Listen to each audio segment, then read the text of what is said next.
All right, moving on to some other matters. Just on returning to these overdue questions on notice, Ms Foster, one of the ones that I followed up in the most recent round of estimates was this issue of the flags and the removal of the flags from the headshot. And in the last round of estimates, you undertook to try and provide those answers to me. But as far as I'm aware, they haven't yet been provided.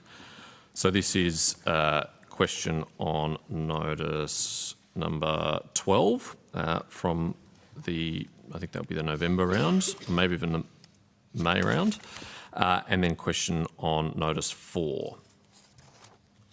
Do you have answers for those questions on notice about the flag removal?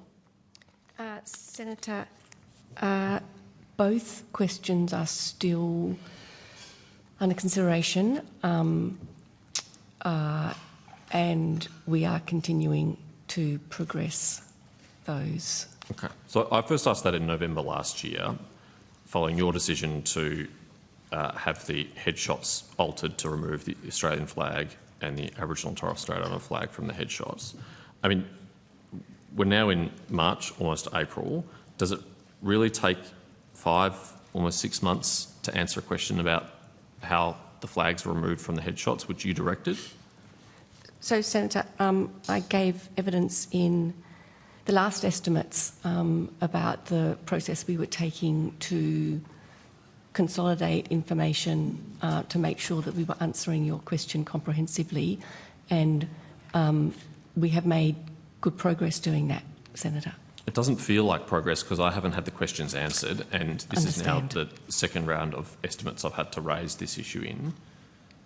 We post these videos of estimates on YouTube, and one of the most common comments that people make is they're astonished how many questions are taken on notice. They think that public servants are well paid for the job they do. They should be informed about areas in their responsibility, and they're astonished how many questions are taken on notice.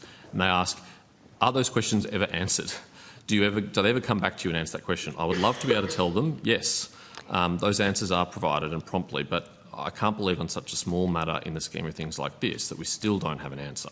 And Senator, I think from our evidence earlier, you can be assured that we make great effort to answer questions. And I think the evidence, to be fair, Senator Patterson, I think the evidence earlier was that the vast majority of questions on notice have been answered. And I've made this point before, but the number of questions being put on notice, whether at hearings or outside of the hearings, has absolutely exploded in this term compared to what has traditionally been the case. And I think the department do everything they can to respond to an increasing number of questions. Senator Patterson, I have to share the call with Senator.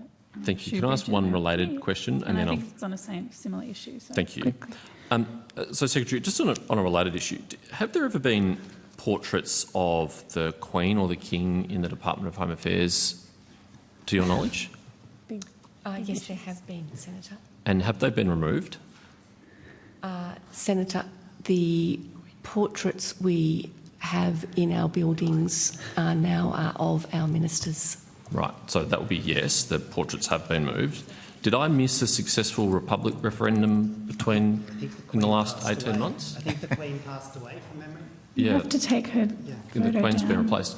Ms Foster, when you pass away, that happens. Did you instruct officers to take down the portraits of the Queen or the King, and if so, why? I think when you pass away, you cease to be the monarch. So, Senator, I certainly ask that our ministers be displayed in the buildings. I'll have to ask whether or not that was explicit, that was a replacement.